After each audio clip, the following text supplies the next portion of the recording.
Assalamualaikum warahmatullahi wabarakatuh. Terima kasih untuk teman-teman yang sudah ngeklik channel Villa Chess. Nah, di sini aku akan sharing tentang prinsip dasar bermain catur. Jadi, dalam permainan catur ini kita tidak sembarangan dalam melangkahkan buah catur. Jadi, di sini memiliki prinsip dasar yang memang kita wajib ketahui jika permainan kita akan menunjukkan keahlian dalam bermain catur. Nah, di sini teman-teman, yang pertama itu yaitu di dalam permainan catur itu kita harus melakukan pengembangan sesegera mungkin mengeluarkan semua perwira. Jadi contohnya seperti ini, ketika kita buka E4, kemudian E5, kuda F3, kuda C6, lalu gajah C4, gajah C5, kemudian rokade, kuda F6, lalu D3. Nah, di sini terlihat teman-teman bahwa tujuan kita untuk mengembangkan semua perwira ini yaitu sesegera mungkin mengamankan raja untuk tidak berada di tengah lapangan atau tidak berada di baris tengah seperti ini. Kenapa? Karena dengan mempersiapkan raja kita untuk melakukan rokade, jadi sehingga lawan tidak mudah untuk menyerang raja kita. Jadi dengan mempersiapkan beberapa pasukan perwira dalam mencegah lawan terlalu cepat menyerang. Nah, kalau kita nggak segera mungkin mengeluarkan perwira atau menjalankan buah-buah yang tidak perlu, seperti melakukan langkah-langkah yang kira-kira tidak penting gitu dalam permainan catur ini, kita akan diserang semaksimal mungkin sama lawan kita gitu. Jadi cepat-cepatlah dalam mengembangkan semua perwira yang berada di papan catur. Jadi seperti ini ya teman-teman, ketika ini rokade, kemudian hitam rokade, kuda C3, D6, dan di sini kita sudah mengeluarkan ataupun mengembangkan seluruh perwira yang mana terlihat bahwa ada beberapa perwiranya sudah aktif dalam penyerangan. Yaitu seperti gajah diagonal hitam ini untuk melakukan serangan di gajah di petak G5. Kemudian berikutnya, selain kita harus mengembangkan semua perwira, yaitu kita kembangkan lebih baik kuda dulu daripada gajah. Kenapa sih kok mengembangkan kuda sebelum gajah? Karena kenapa?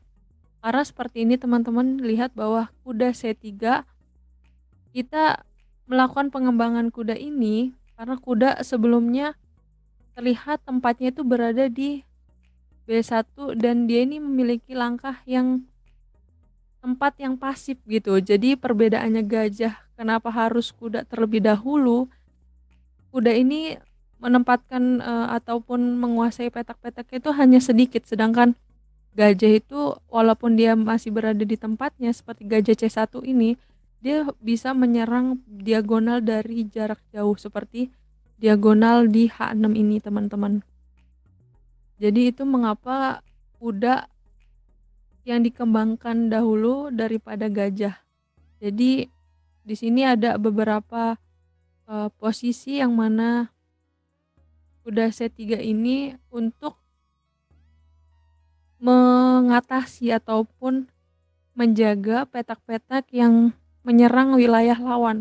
Seperti apa petak-petaknya? Yaitu ada di B5, kemudian di D5, lalu di A4. Jadi karena kuda sudah keluar dari tempatnya yang dia pasif, dia sudah memiliki atau menyerang petak-petak yang berada di wilayah lawan. Jadi itu kenapa? Karena kuda terlebih dahulu dikembangkan daripada gajah. Nah, mungkin teman-teman di sini ada beberapa pertanyaan. Lebih bagus mana sih kuda atau gajah? Nah, di sini tergantung pada posisinya. Jadi meskipun mereka nilainya sama, kuda dengan gajah ini, yang mana masing-masing nilainya 3 poin, tetapi mereka memiliki kemampuan ataupun karakteristik yang berbeda gitu.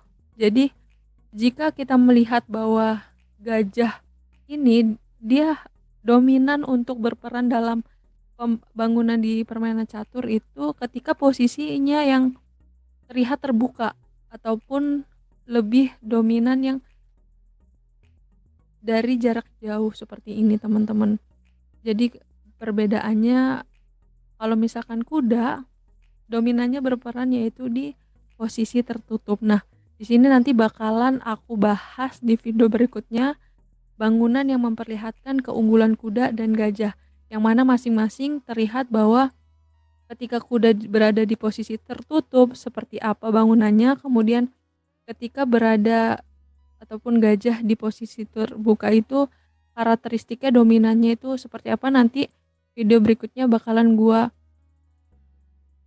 buat ataupun gua sharing ke teman-teman. Jadi untuk itu jangan lupa subscribe terus, ikutin channel Vilas Chess biar gue bisa ataupun sharing-sharing ke teman-teman semuanya.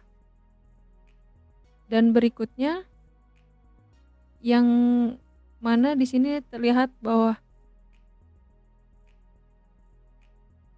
jangan memindahkan 2 kali buah selama pembukaan. Nah, di sini seperti teman-teman lihat bahwa ini posisinya sudah pengembangan perwira ataupun menempatkan buah-buah yang terbaik. Tapi teman-teman lihat bahwa ketika kita melakukan langkah seperti misalkan kita melakukan kuda di F3 ini sudah tempatnya sudah terbaik gitu, yang mana menduduki ataupun mengancam wilayah lawan di petak G5, kemudian mengancam pion di E5.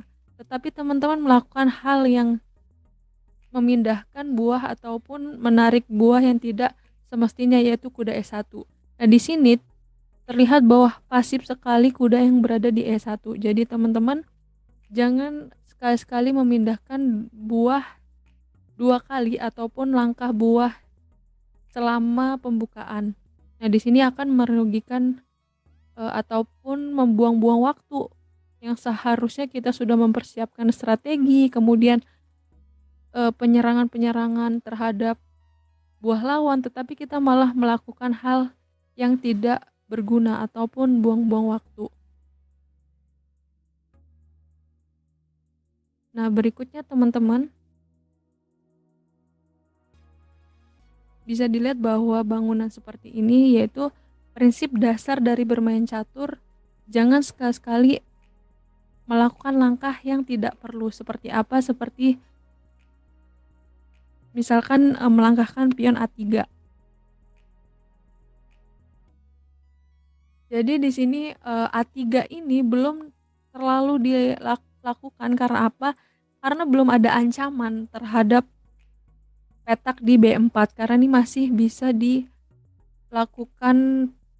pencegahan ataupun penyusunan strategi yang mana yang kita balik prinsip dasar awal tadi, segera kembangkan perwira.